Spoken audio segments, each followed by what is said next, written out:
George Gordon Battle Liddy, better known as G. Gordon Liddy, is a retired American lawyer and convicted felon best known as the chief operative in the White House Plumbers unit that existed from July–September 1971, during Richard Nixon's presidency.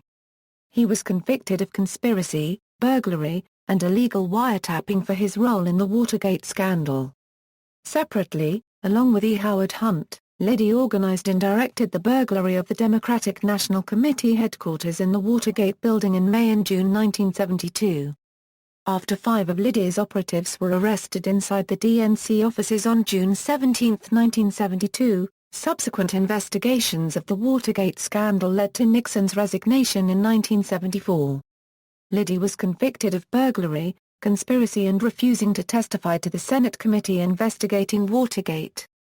He served nearly 52 months in federal prisons. Liddy later joined with Timothy Leary for a series of popular debates on various college campuses, and similarly worked with Al Franken in the late 1990s. From 1992 to 2012, Liddy served as a radio talk show host until his retirement on July 27, 2012. His radio show as of 2009 was syndicated in 160 markets by Radio America and on both Sirius satellite radio and XM satellite radio stations in the United States. He has been a guest panelist for Fox News Channel in addition to appearing in a cameo role or as a guest celebrity talent in several television shows. Early years = youth, family, education = Liddy was born in Brooklyn, New York, to Sylvester James Liddy and Maria. Largely of Irish descent, his maternal grandfather was of Italian descent. Liddy was raised in Hoboken and West Caldwell, New Jersey.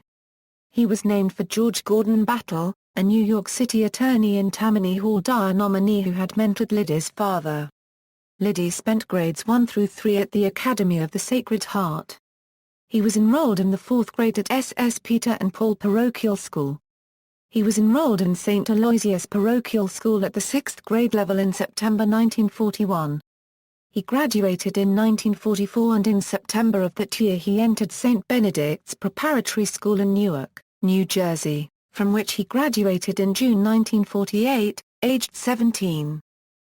College, military, law school = he was educated at Fordham University, graduating in 1952. While at Fordham he was a member of the National Society of Pershing Rifles.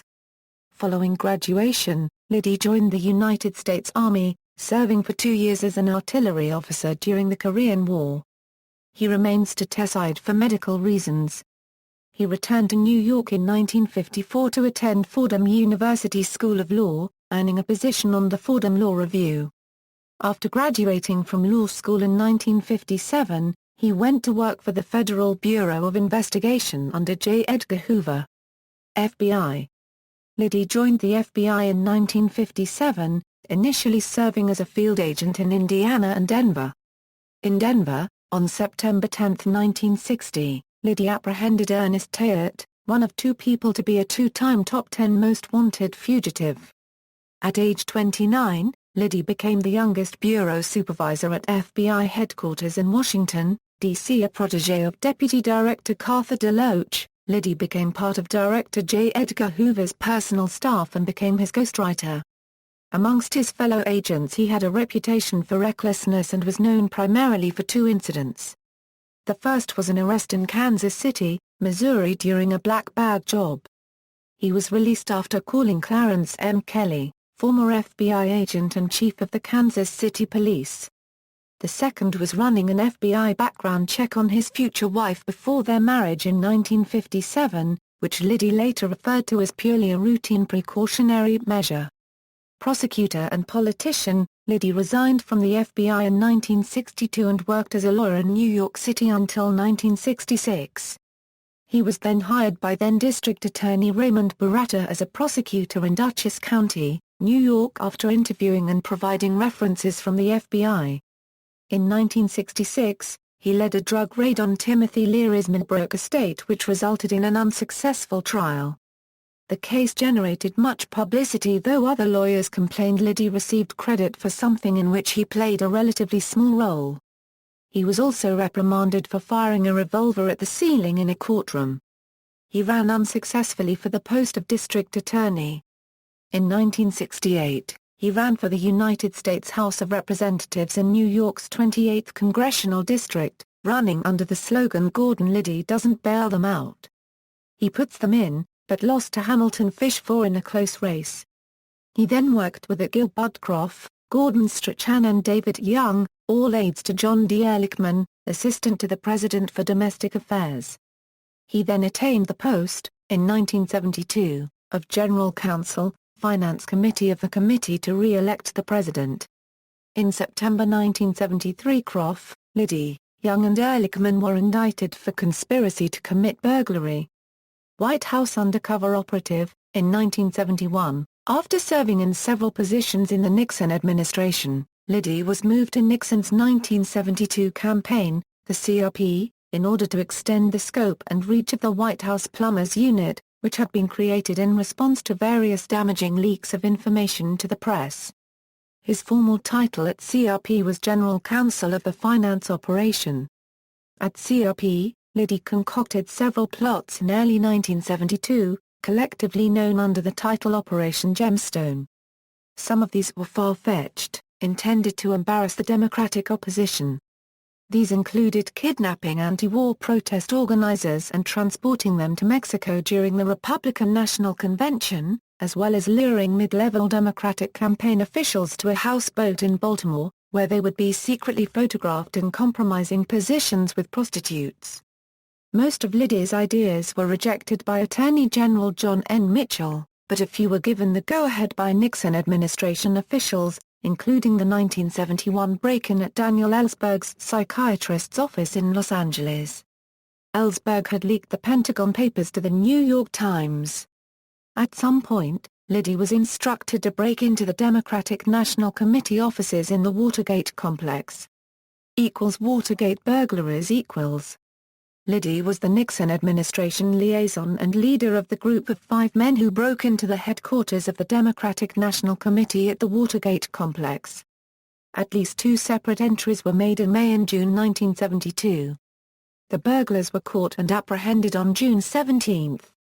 The purposes of the break-in were never conclusively established. The burglars sought to place wiretaps and planned to photograph documents. Their first attempt had led to improperly functioning recording devices being installed. Liddy did not actually enter the Watergate complex. Rather, he admitted to supervising the second break-in, which he coordinated with E. Howard Hunt, from a room in the adjacent Watergate Hotel. Liddy was convicted of conspiracy, burglary and illegal wiretapping. Liddy was sentenced to a 20-year prison term and was ordered to pay $40,000 in fines. He began serving the sentence on January 30, 1973. On April 12, 1977, President Jimmy Carter commuted Liddy's sentence to 8 years, in the interest of equity and fairness based on a comparison of Mr. Liddy's sentence with those of all others convicted in Watergate-related prosecutions, leaving the fine in effect. Carter's commutation made Liddy eligible for parole as of July 9, 1977.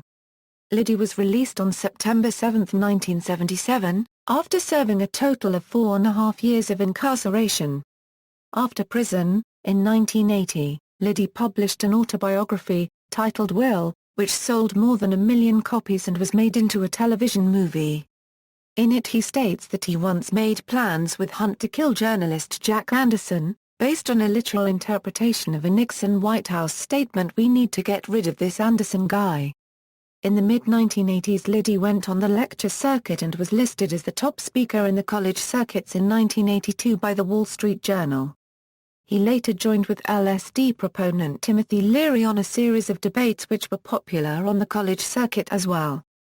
Leary had once been labeled by Liddy's ex-employer Richard Nixon as the most dangerous man in America. Liddy remained in the public eye with 2 guest appearances on the television series Miami Vice as William Captain Real Estate Maynard, who was a shadowy former cover operations officer that Sonny Crockett knew from his military service in South Vietnam. He appeared in the 1993 Golden Book video release of Encyclopedia Brown, The Case of the Burgled Baseball Cards, as Corky Lodato. In Miami Vice, he acted with John Dale, who would later go on to portray Liddy himself in Oliver Stone's 1995 movie Nixon. Liddy's other TV guest credits include Airwolf, MacGyver and the short-lived The Highwayman. Comic book author Alan Moore has stated that the character of the comedian from his graphic novel Watchmen was based in part on Liddy. In the 1979 TV adaptation of John Dean's book Blind Ambition, Liddy was played by actor William Daniels. In the early 1980s, Liddy joined forces with former Niles, Illinois policeman and co-owner of the Protection Group, Limited, Thomas E. Ferrero, Jr., to start up a private security and counter-surveillance firm called G. Gordon Liddy and Associates. The firm was not a success, however, and it filed for bankruptcy on November 12, 1988. In 1992, he emerged to host his own talk radio show. Less than a year later, its popularity led to national syndication through Viacom's Westwood One network and later on, Radio America, in 2003. Liddy's show ended on July 27, 2012. In addition to Will, he wrote the non-fiction books, When I Was a Kid, This Was a Free Country, and Fight Back. Tackling terrorism, Liddy's style, he published 2 novels, Out of Control and The Monkey Handlers. His novels did not sell as well as his non-fiction works. Liddy was one of many people interviewed for the biography of Abby Hoffman, Steal the Stream, by Larry Ratso Sloman. Controversial statements. August 25, 1986, Liddy's felony convictions rendered him unable to legally possess firearms. Despite this, Liddy founded G. Gordon Liddy and Associates, a private security firm. When asked how he was able to maintain such a close relationship with guns despite his status as a convicted felon, Liddy replied, "Mrs. Liddy has an extensive collection of firearms, some of which he keeps on my side of the bed." August 26, 1994, now if the Bureau of Alcohol, Tobacco and Firearms comes to disarm you and they are bearing arms, resist them with arms. Go for a headshot. They're going to be wearing bulletproof vests. They've got a big target on there, ATF. Don't shoot at that, because they've got a vest on underneath that. Headshots, headshots, kill the sons of bitches. September 15, 1994, if the Bureau of Alcohol, Tobacco and Firearms insists upon a firefight, give them a firefight. Just remember, they're wearing flak jackets and you're better off shooting for the head. Liddy claimed his detractors omitted some important context. Acting career, Liddy acted in several films, including Street Asylum, Feds, Adventures in Spying, Camp Cucamonga, and Rules of Engagement. He appeared on such television shows as The Highwayman, Airwolf, Fear Factor, Perry Mason, and MacGyver. He had a recurring role on Miami Vice, and guest starred in Al Franken's Late Line. On April 7, 1986, he appeared at WrestleMania 2 as a guest judge for a boxing match between Mr. T vs. Roddy Piper. Liddy appeared on a celebrity edition Fear Factor, the show's series finale, on September 12, 2006.